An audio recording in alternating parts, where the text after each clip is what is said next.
Mr. Secretary in General, I have the honor of representing the men and women of the Nebraska National Guard, and I want to take a moment to recognize their work. For the past week to 10 days, they've been active across our state, responding to the catastrophic flooding that Nebraska has experienced. They're working around the clock to save lives and protect property. They are truly the best representation of what it means to be a soldier in the United States Army National Guard, and all of us in Nebraska are deeply thankful for their efforts.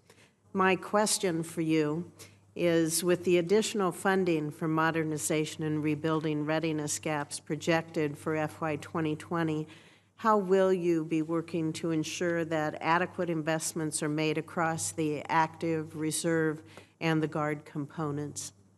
Yes, ma'am. First of all, our hearts go out to the people of Nebraska for what they're going through right now, and I'm sure it's going to take some time, so we really feel for them. And you're right, a lot of kudos to the Nebraska Guard for what they're doing. It's a tremendous use of our Guard. I remember my days in the Guard, the same thing. It's a mission we're very proud of.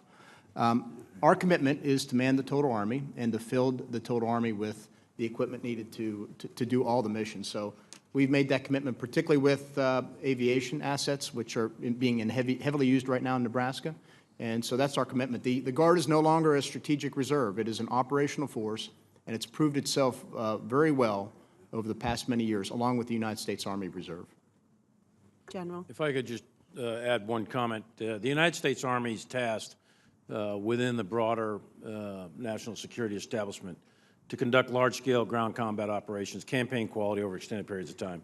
The United States Army cannot execute that mission, that wartime mission, defense of the United States, cannot do it without the National Guard and the U.S. Army Reserve. We're the only one of the four services with over 50% of the force in the reserve component. We have 53% in the Guard and the U.S. Army Reserve. Navy has very tiny reserve, Marines have a tiny reserve, and in the Air Force, about 25% are in the Air National Guard.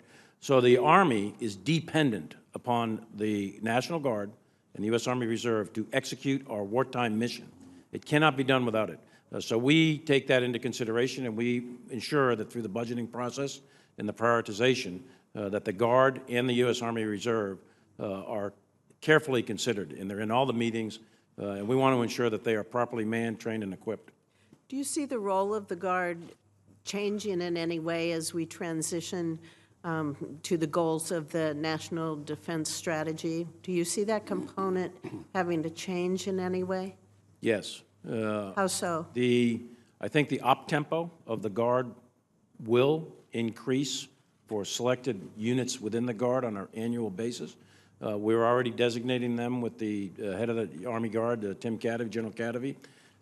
And those units, the amount of training time they do per year will increase.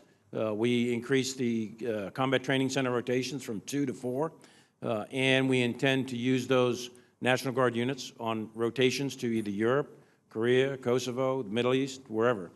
So fully incorporate the National Guard into the operational rotations. With that increase in tempo, do you see an increase needed for personnel, or is recruitment going to have to increase for the Guard? Yes, for both. And within this budget, as mentioned, a 2,000 modest increase, rise over run of 2,000 a year for the regular Army, 500 a year for the Army Guard, and 250 for the Army Reserve. So slight increases over time until we achieve our end state objectives sometime in the 2028 period. Thank you. Senator, I think the other challenge for the Guard and the Reserve will be in future conflict with Russia and China is the ability to mobilize and deploy quickly, much more quickly than they have, because I don't believe Russia and China will give us the time to build combat power in the future. I would assume you have plans on how to help the Guard do that. We have to work on that. Yes, ma'am. Are you working with General Cadavy, and does he then work with our local Guard? We see General Cadavy every day. And who is also a Nebraskan? General Cadavy and his counterpart, General Lucky, of the United States Army Reserve. And again, we meet as one team, one Army, and they're fully involved in all of our considerations. Okay, thank you.